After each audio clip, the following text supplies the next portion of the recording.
Hello, everybody, and welcome to today's OpenONU Go call. Thanks for joining. I'd like to keep this one short because I have an overlapping meeting, but I think we have enough topics, but not terribly discussion ones. As always, the call is recorded in public, so please do be mindful of whatever you share during this meeting. So first up is what we're doing with the testing. And I created a view for all the tests that we run on the OpenONU Go adapter. And these first two are hardware tests. So we're actually running a hardware sanity test on on the Berlin pod with GPON OLT and Zircom ONUs. And that's run nightly, and that passes, so I'm very happy about that. This one is a very important one because these 50 tests are run against BBSIM, but they are exactly the ones that we need to be passing to get feature parity. And that are the ones that will be tested on hardware. So whenever we expand these two tests to be a full suite of hardware tests that is run on the Python version, these are the tests that we're going to run. So thanks to Mikhail, we were at 37 a couple of days ago. Now we passed to 39 because we managed to get through the enable disable OLT test that was failing before, thanks to a refactor that happened in the core of the OpenONU Go adapter to change the way we were behaving in the up and down of the devices themselves. So usually, what I expect is before opening up this one is to get 50 out of 50 here. There's a few things that we need to do to get there, but it's okay. We're working on it. These two are scale tests. We had the activation one and the DT subscriber since a long time. As soon as the deletion of the flows is completely done, I expect this to be to add another one for AT&T tests too. This is DT scale, and AT&T is the next one up. Before I go to the next item, is there any questions on these dashboards?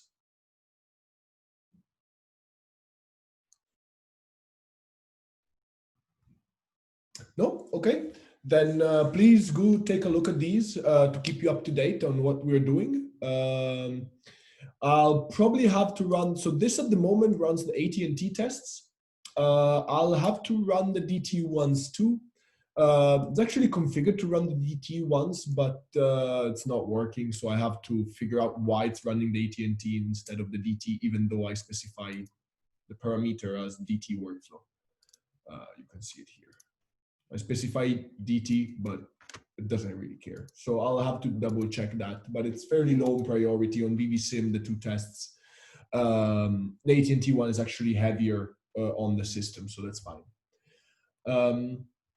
Okay, next up, another topic that I wanted to talk about is that we also implemented MIB template testing. So that runs every time we actually run, we update a patch. And we upload a patch, and thanks to Torsten, we now have a test in there that also runs the MIB templating test. And thanks to Matteo too, because what the test does is basically brings up the ONUs, one ONU, then it checks that this ONU does the MIB download, it saves it in its CD as a MIB template, and then powers on through the BBSIM CTL CLI the second ONU, and that one should get the MIB template from the first one, and that is what the test checks. So thanks to Torsten and thanks to Matteo for getting this done. Any question?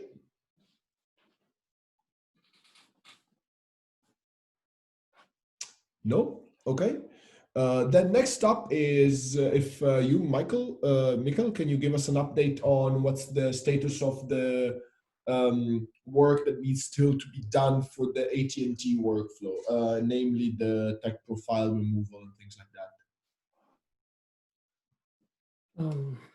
Well, I'm still not really sure if something has to be done really in the terms of tag profile removal. If for sure something has to be done for the flow removal. The problem in the AT&T scenario is that at the beginning some flow is configured per default, which at subscriber port assignment is then deleted or removed, and another flow with the same cookie is then configured to set up the real rules. And by the current state, we still not support the flow removal, so that must be implemented before the correct rule configuration can be applied at the subscriber port assignment. Okay. On the other hand, I have seen that from perspective of the ONU configuration, the rule that is modified by these flow delete, flow add activities is not really modified in respect of the setting on the ONU. So basically, some other parameters are changed within that activity, which are not relevant for the ONU, but anyway, to have the complete or the correct proceeding on the ONU adapter, we have to take care that the flow is set up correctly according to the cookie behavior or cookie control. Yeah. So I started to work on the flow removal story, which anyway still was still open in the Epic overview, and I think that will take a little time. Okay. Do you have an expectation around any time frame?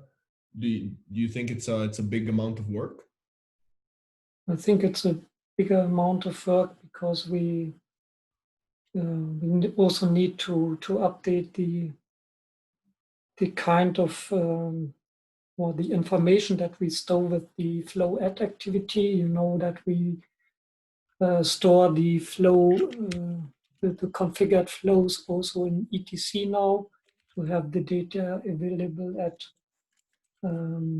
at reconciliation, and we need to extend the data that we at the moment store to etcd to include also the cookies that are related to our internal rules in order to being able to correctly delete them. And then of course there's also some internal control stuff to be done to make sure that the internal rules are correctly removed and the OMSI configuration is correctly removed in case the real rule, internal rule must be removed. So yeah, there's quite a work to be done. So I don't expect that I'll get ready with that this week, but maybe hopefully let's say something like end of next week. Okay, sounds good. Thanks, Michael. That's fine. I know that's a big task, and I know it's one of the bigger ones we are lacking. So it's fundamental that we get there. If I can help in any way, let me know. And as soon as you have that, we can actually maybe try it out on hardware too. As soon as you have something on that, we can set up a job for the AT&T workflow to be tested on hardware. Okay. Yeah, I also can use our current robot test case that we use also in our regression, plus the manual subscriber port assignment. So yeah, for the first steps, I can live with that test. Indeed. Okay.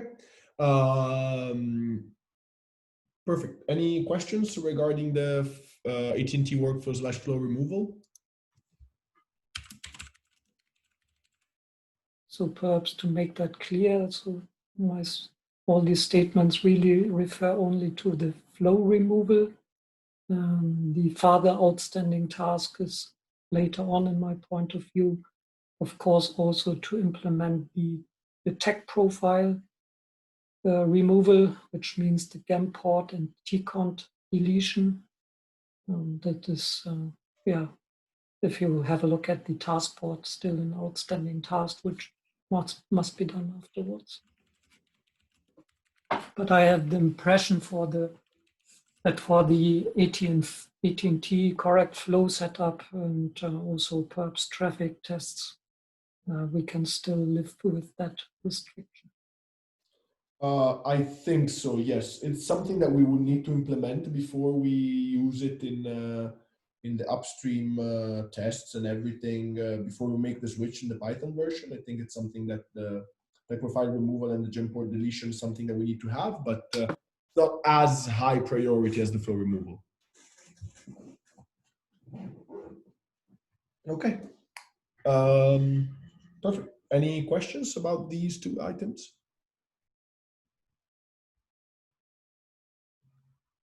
Perhaps I can add some further notes on what you have said or showed us before, because you mentioned that you run these pod testing. We tried similar things in our test labs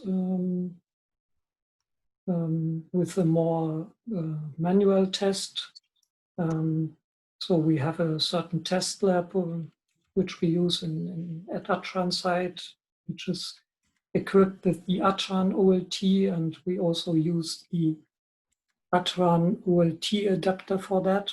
And we managed to get that working with the Atran OLT adapter.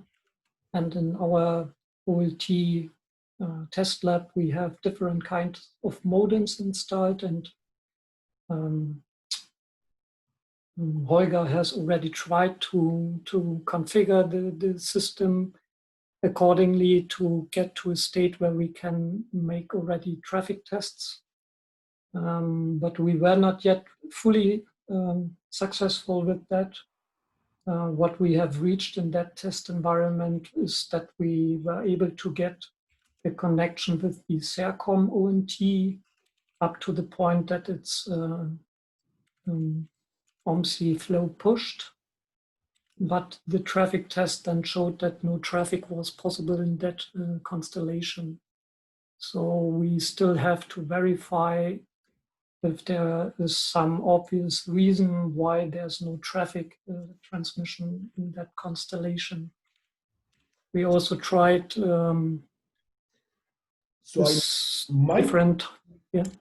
I might offer some insight in there. The Zircon ONUs with the 1T-Cont8 GemTech profile do require a specific package installed on them to be passing traffic. Okay. Interesting. That is something that we have done. It's a version update of their firmware. It's something that Zircon has sent to us. My suggestion would be I can facilitate that, but my suggestion would be to reach out to Bjorn Nagel at Deutsche Telekom. He did the update to mine that I use for the tests. But unfortunately, I cannot share the package with you guys unless you guys discuss it with Deutsche Telekom. So you have to reach out to Deutsche Telekom and ask about the version that you need to install on the Zircon ONUs to make the 1T-Cont8 GemTech profile. If you want, I can facilitate that with an email to Bjorn. Yeah. Perhaps you just make a reminder here that some specific firmware might be needed, because for the moment, I guess I won't have any time to follow that up. So I have to see when we are returning to that constellation. Maybe that will also only be when Holger returns from his holidays. That is fine. So, I'll just add Holger here. Yeah. Maybe not Holger Schulz, Holger Hildebrand. Sorry. Too many holders. Yeah. Yeah, maybe we come back with some support request when we are returning to that test. But it's a good hint, because otherwise I might have taken too much time to verify why the traffic test is not working. If you want, one thing that you could do is to test the one tcont1 gem. Yeah, maybe that's another possibility. So, but we also try to make similar tests with other ATRAN ONUs that we have in our test lab. We have different types, but we did not manage to get these ONUs into the OMSI flow pushed state. There are several reasons for that. One thing is that we still have to improve something in the MIP upload or MIP templating process, because some indication that we use for MIP templating is not available on one type of this modem.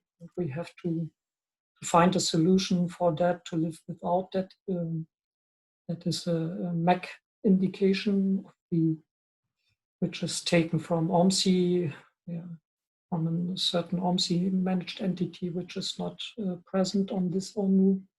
So there are several reasons why we do not reach this, but it was already good to make such tests, because it shows that in the co-working or in the interworking against different modem types, there might still be some issues to get the owners into the right state. And we know that, some things still have to improve there. Yes, I forgot to mention that we at ONF have also tested it with the alpha ONUs, and we have seen it working. Okay. Let me put it somewhere here, like.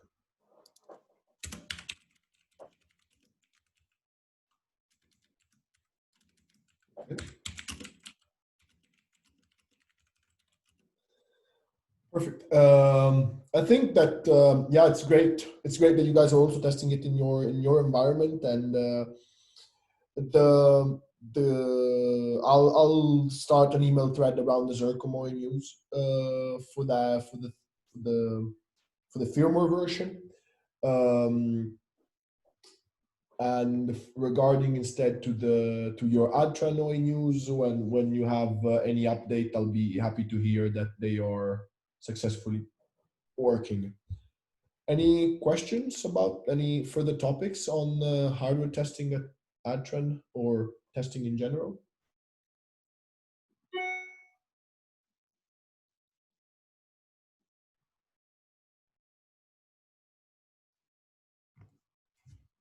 No? Okay. Then if not, I would like to ask Ozge if you have any update on the Turk Telecom workflow, or in general the multicast related issues. Hi, everyone. Sorry, I was so busy in the last 2 weeks. I still need to work on the multicast service. Actually, I changed my code base many times, because I thought I could add multicast changes in OMCI any config Go file, but I thought I should reverse multicast service to another Go file. I am trying and testing about this. I hope I will send any page into this week. So I don't have any progress about this. Also, I want to say something about the GAN port deletion to Michael. Yeah. Current Python version delayed just bidirectional and unicast-gam, but please don't forget multicast-gam.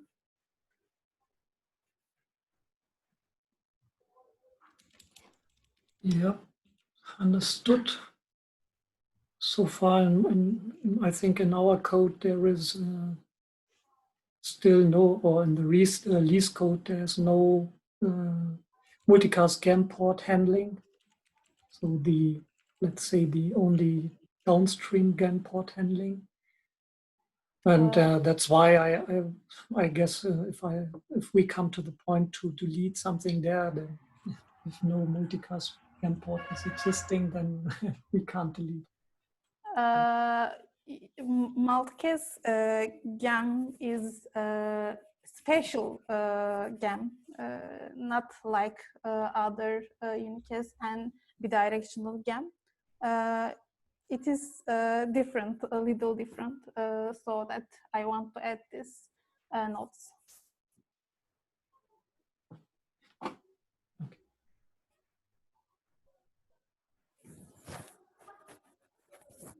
Okay.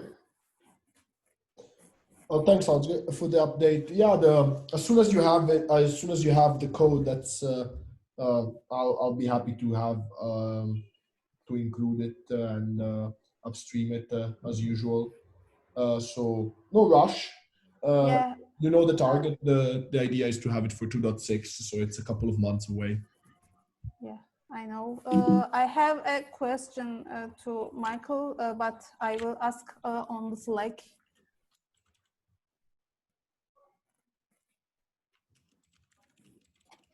Yeah. You always can.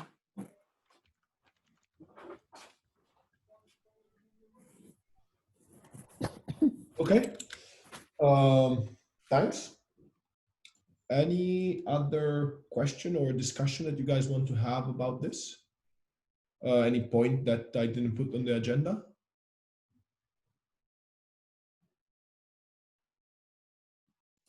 Maybe something, I don't know if we should discuss it today, maybe some points we have to discuss. At least we should have it on the list as some open issues. We had a discussion with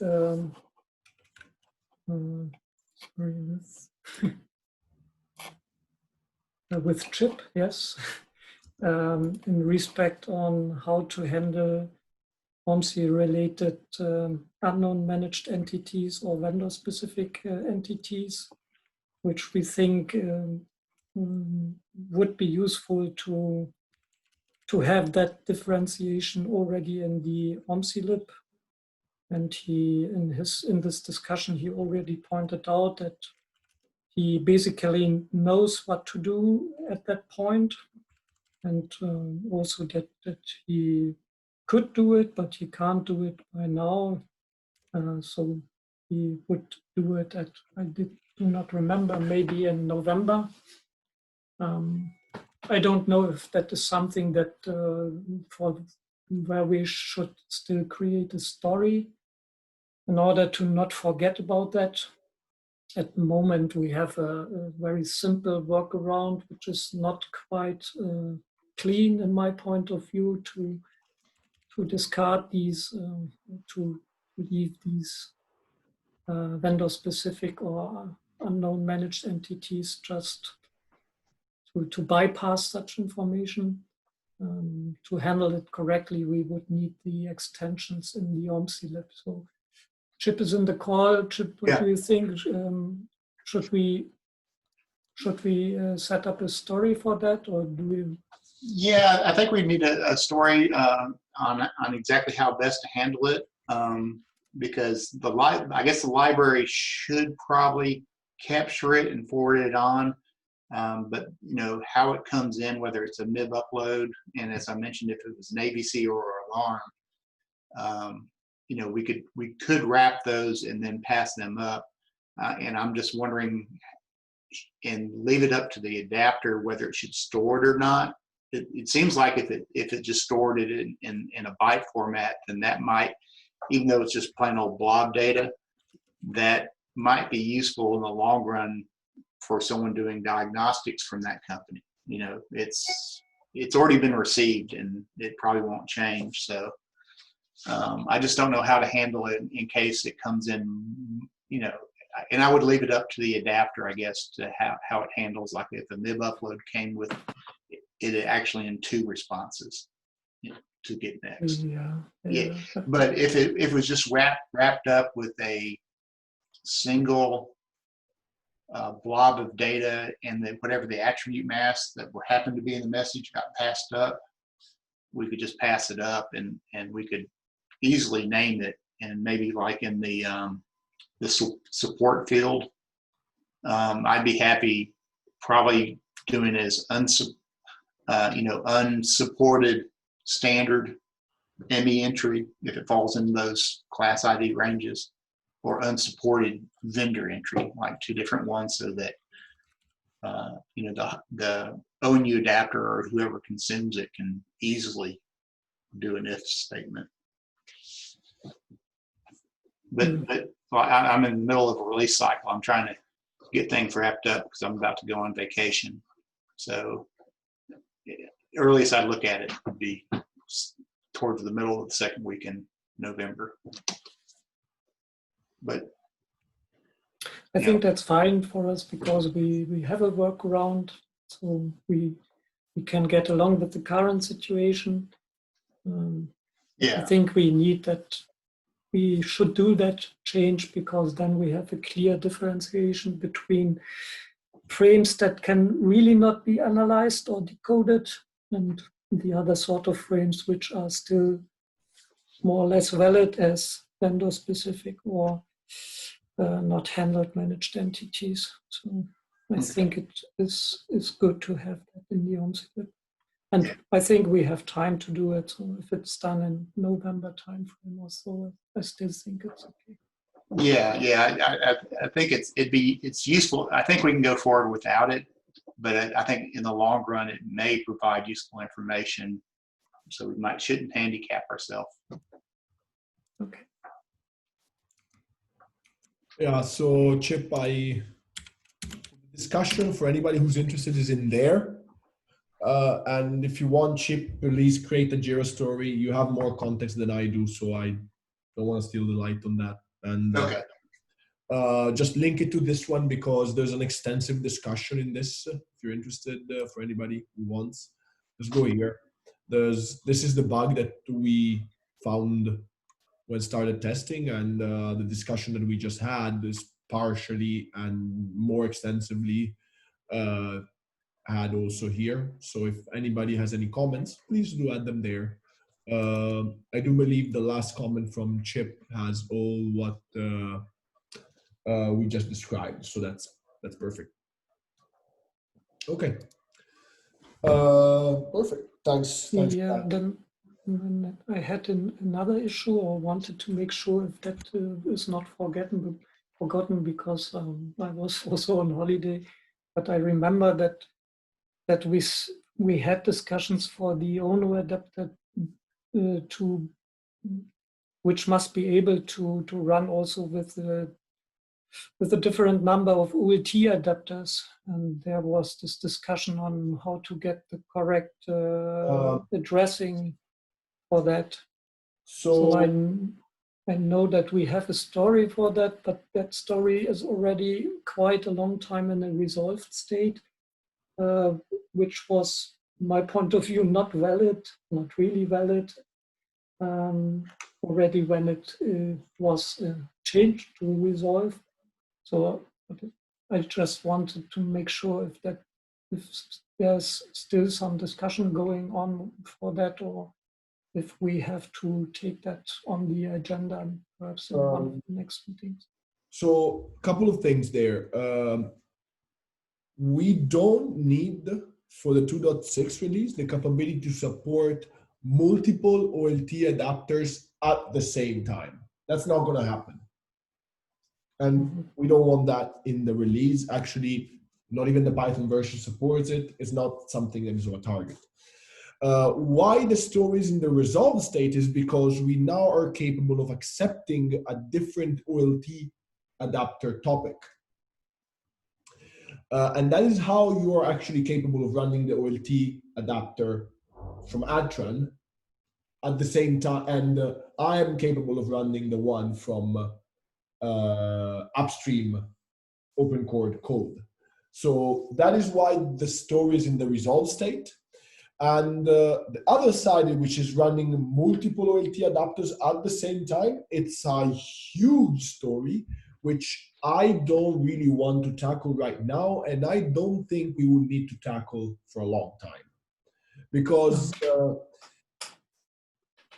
really the goal here is to have one adapter, and for both the ONU and the OLT, one instance of both of them, and that's in a single Volta stack. And if we have to go over a certain amount of scale that Volta stack supports, we're going to replicate the whole stack.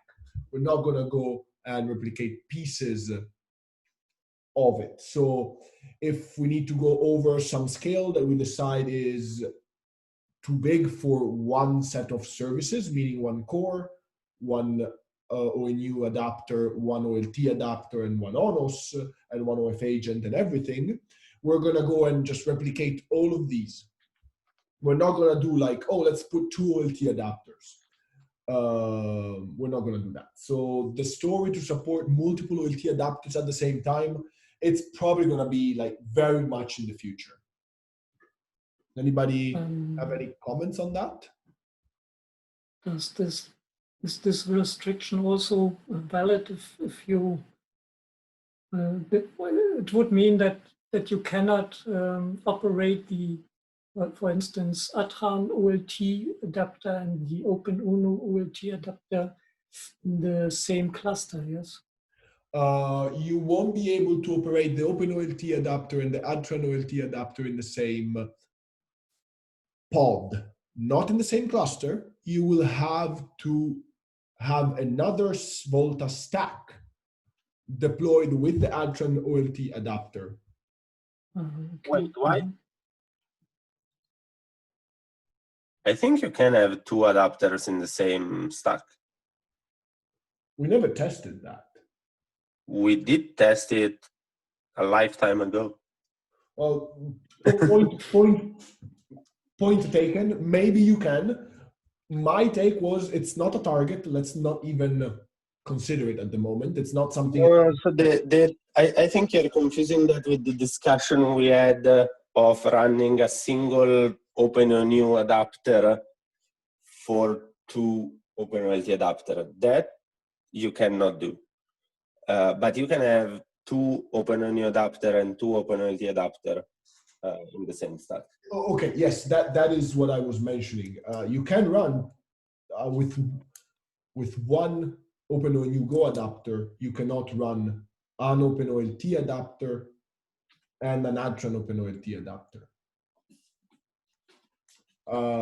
That is not a target. What Matteo is saying is that if you have 2 adapters of an OLT, and let's say Adtran, let's say OpenOLT adapter, you can run one OpenONU adapter per OLT adapter, and that should work.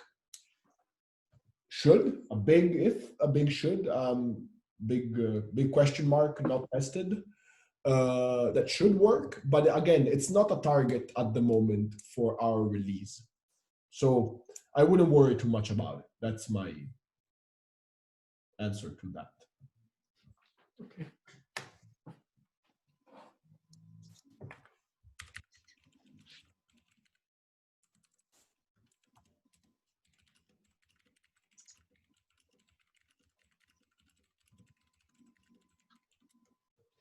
Okay. Any other questions or comments that you guys want to have?